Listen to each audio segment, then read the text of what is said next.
Se antes o bairro era um dos mais importantes e aristocráticos da cidade, baseados na economia do café, o Valongo tem sido uma das grandes regiões mais degradadas da cidade de Santos, abrigando inúmeras oficinas para caminhões, ferro-velhos, cortiços, além de casarões, armazéns e estabelecimentos antigos ou abandonados, ou em situações precárias.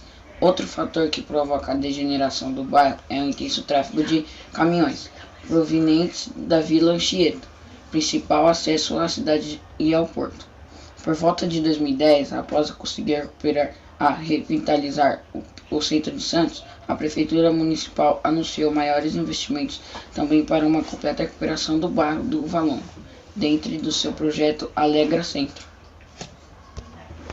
Concepção do Centro Comercial de Santos. O desenvolvimento econômico na região metropolitana da Baixada Santista historicamente apresenta estreitas relações com o Porto de Santos e com o Complexo Industrial de Cubatão. Na análise do IBEU, local da RMBS, verifica-se a estreita relação entre trabalho e emprego e maiores índices de bem-estar urbano nos municípios centrais, Santos, São Vicente e Guarujá, enquanto que níveis inferiores se encontram em municípios distantes dessa cadeia produtiva.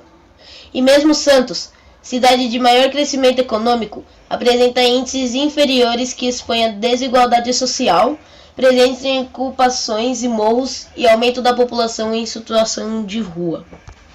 Igreja de Santo Antônio.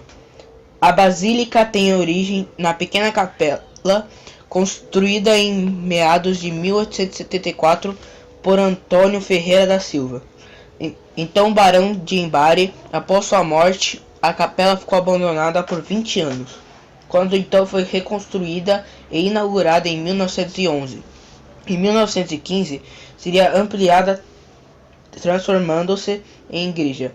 Foi entregue em 1922 aos frades capuchinos, que iniciaram a nova edificação em 1930, quando foi lançada a pedra fundamental que daria origem à atual basílica, sendo finalmente inaugurada em 1945 e elevada à categoria de basílica pelo Papa Pio VII em 1952.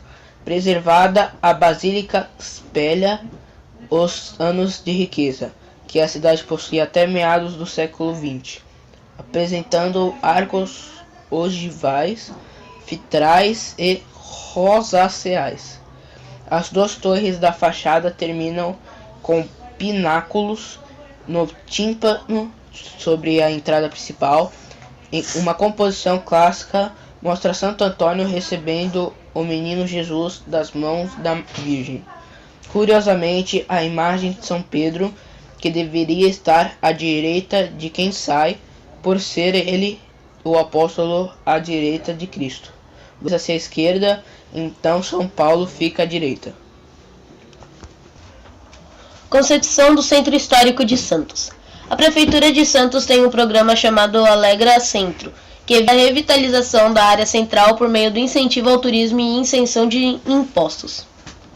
Então, ao longo do passeio, você vê as construções antigas em 3 situações: abandonadas, em processo de restauração e com o restauro concluído. Como a grande maioria das casas são de propriedade particular, e quem faz a restauração e manutenção de imóveis, neste caso, são os próprios donos. A forma que a Prefeitura encontrou para incentivar o restauro dos prédios históricos foi por meio da isenção de impostos. Além disso, os museus, os festivais e a linha do bonde ajudam a atrair os turistas e, consequentemente, o comércio. O Centro Histórico de Santos é um importante acervo histórico do país, composto por edifícios inúmeros que representam diferentes períodos da nossa história, desde sua fundação em 1545 até meados do século XIX. Santos teve um lento ritmo de crescimento, mantendo por 2 séculos a mesma estrutura física e urbana. A partir de 1850, com a chegada do café no estado de São Paulo e principalmente com a inauguração da Ferrovia São Paulo Highway, Em 1867, Santos entra em um forte processo de desenvolvimento econômico que se prolonga por 100 anos até meados de 1967. E nessa fase que se concentra a construção de seu rico patrimônio histórico. Após esse período, o desenvolvimento comercial de Santos desloca-se para outras regiões da cidade, levando o centro a uma longa fase de estagnação, não de todo negativa, pois foi o principal fator de preservação